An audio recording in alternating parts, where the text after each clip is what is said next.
Some people make choices that completely derail their lives, yet they never quite understand how or why it happened.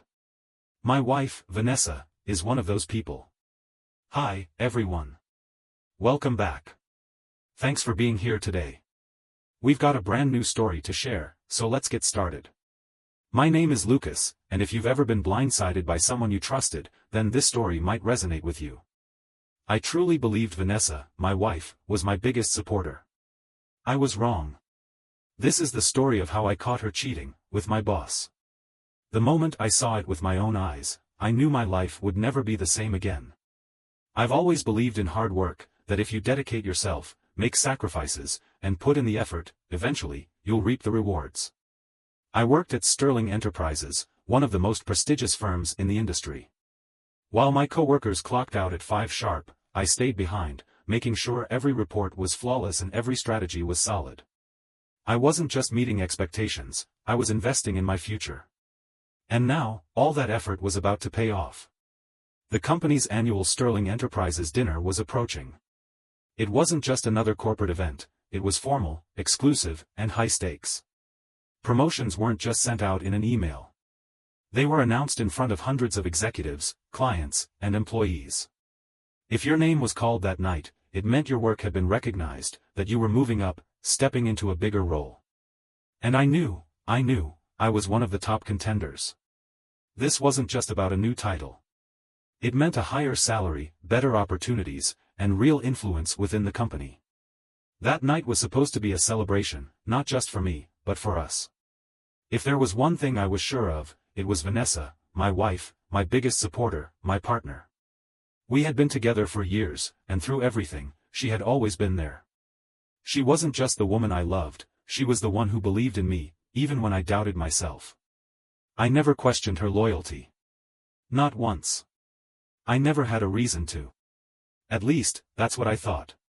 The night of the annual dinner finally arrived. The venue was as grand as you'd expect from a company like Sterling Enterprises. As I stood there, I felt a deep sense of pride, not just in my career but in the person beside me. Vanessa looked stunning. She had always been effortlessly beautiful, but that night, she carried herself with an elegance that turned heads the moment we walked in. I introduced her to my colleagues, and as always, she knew exactly what to say. She had this way of making conversation seem effortless, of engaging people and drawing them in. People adored her. She smiled, laughed, and chatted with ease, even with some of the senior partners, the ones who barely acknowledged most employees. But with her? They were captivated. I stood by her side, watching, taking it all in. This was my wife. My partner. The woman I had built my life with.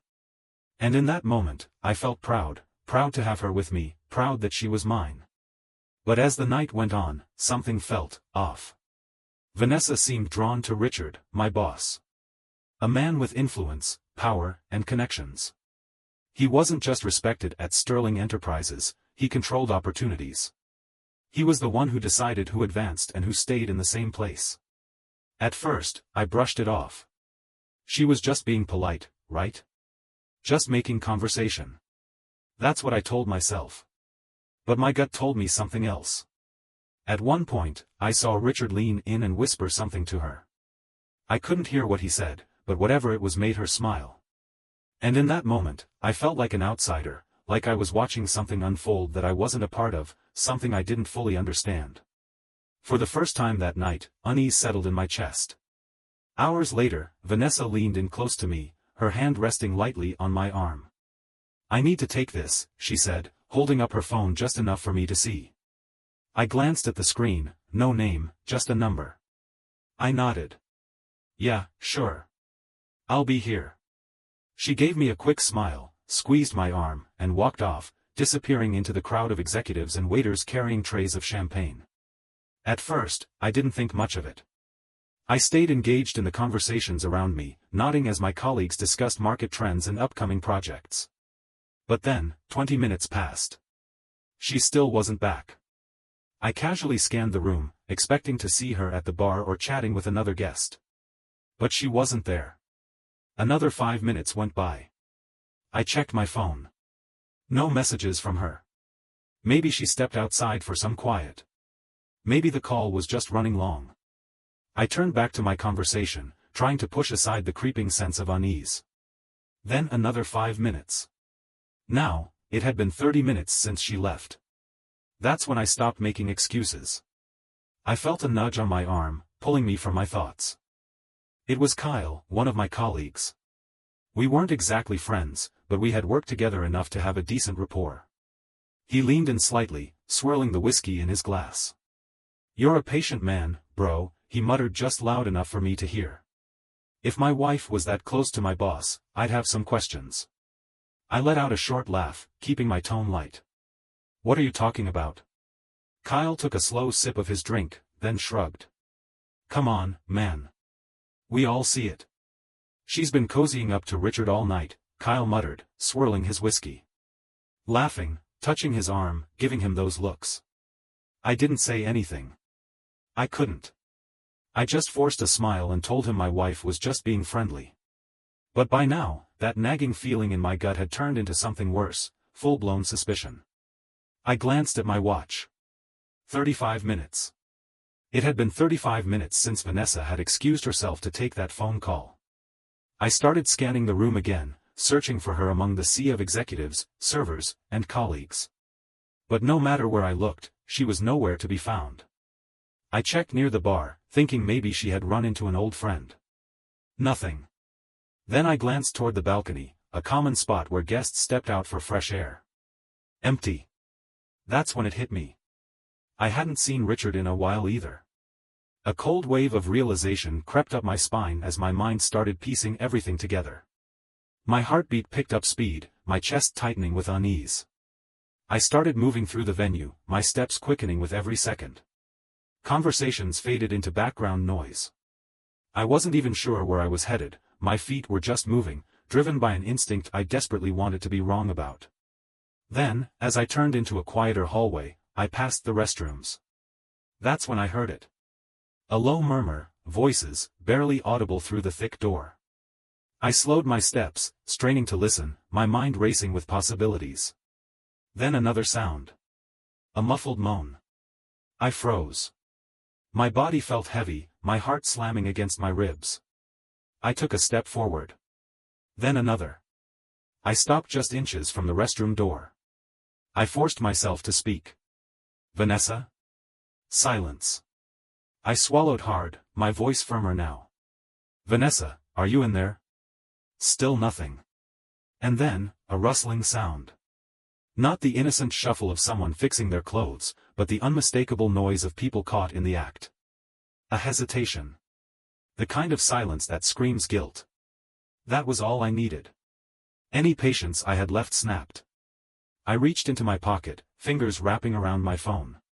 If I had to call security, I would. My thumb hovered over the screen. Then, before I could press a button, the door creaked open. Vanessa stepped out first. Her hair was slightly messy, loose strands falling over her flushed face.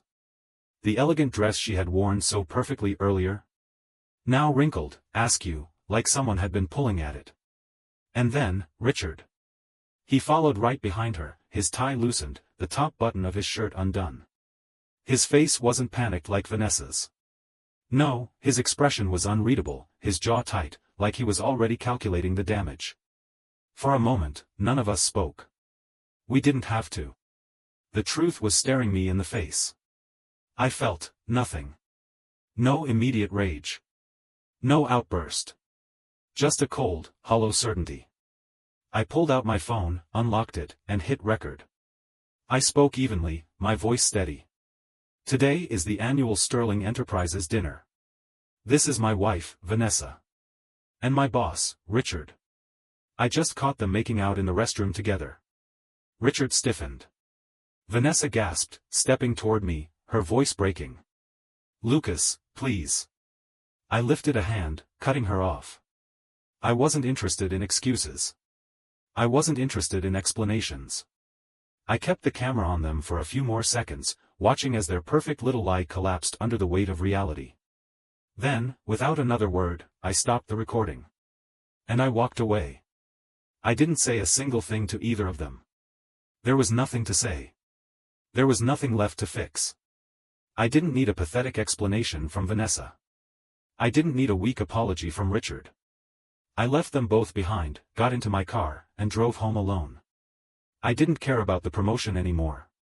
As I drove, my phone buzzed in the passenger seat. A text. Then a missed call. Then another. I didn't check. I didn't want to check. I didn't want to hear her voice.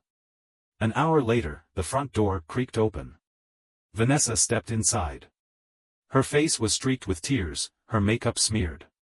She looked like she had been crying the entire drive home. But honestly, I didn't care. She didn't speak at first.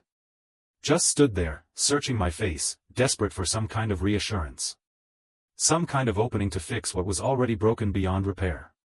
Lucas, I held up my hand. Don't. That was all I said. I didn't want to hear her excuses. I didn't want to hear how sorry she was. The moment I caught them, everything changed. The rest of the night passed in silence. No yelling. No arguments. Nothing. I sat on the couch, staring at the TV, though I had no idea what was playing. She stood by the door for a while, her body language pleading for me to say something. But I wouldn't. By the time I finally went to bed, the texts and calls had piled up. Somehow, colleagues had already heard about what happened.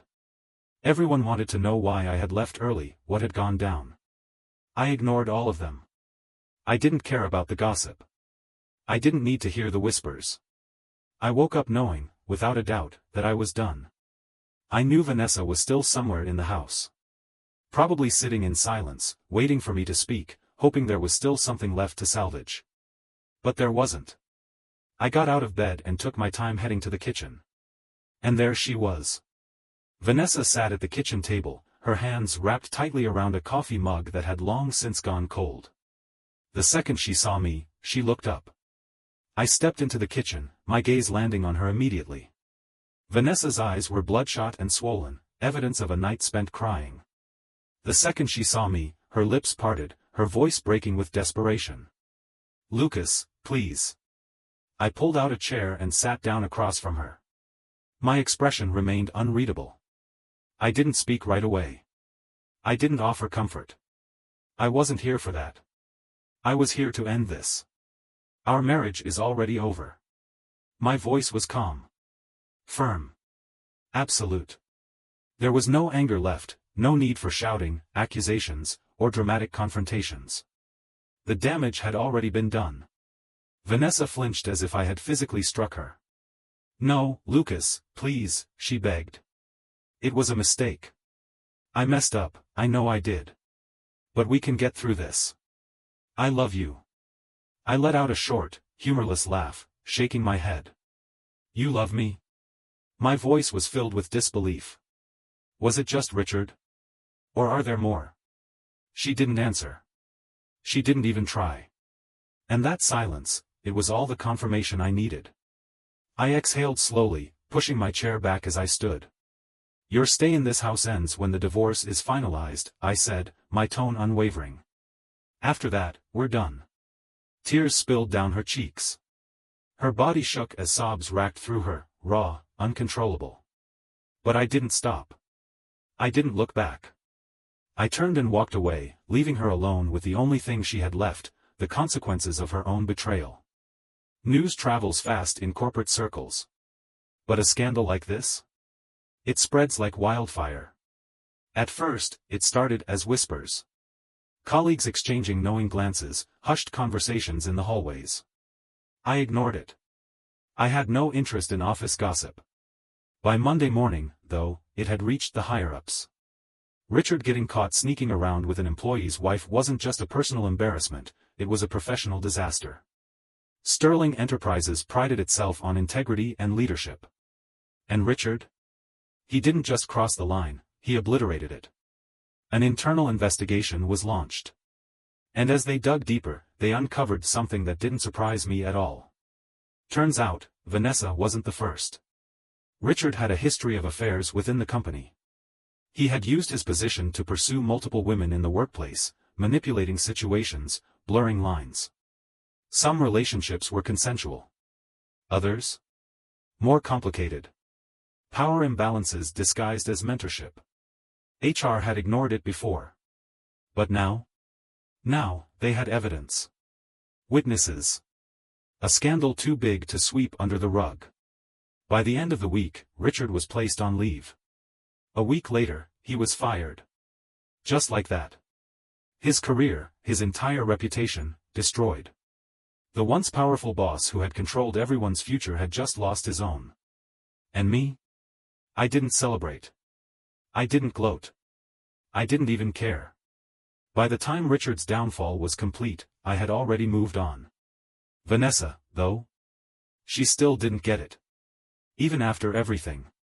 Even after her world came crashing down. She still looked at me with those same desperate, confused eyes, like she couldn't understand how it had all fallen apart. Some people ruin their own lives and never fully grasp how or why they did it. She was one of them. And honestly, that wasn't my problem anymore. Weeks passed. Life started to feel normal again. Work was steady. My routine was back. And for the first time in a long time, I felt like myself. Then, one night, my phone buzzed. A single message. I miss you. Can we talk? I stared at the screen, letting the words sink in. I read it. I deleted it. And I moved on. No response. No closure. No conversation. She made her choices. And I made mine. So, what would you have done? Would you have given her another chance? Would you have stayed and tried to fix things? Or would you have done what I did, walked away? No second chances. No explanations. Here's the truth, some betrayals can't be undone. Some people will only realize what they lost when it's too late. And by then? You won't even care anymore.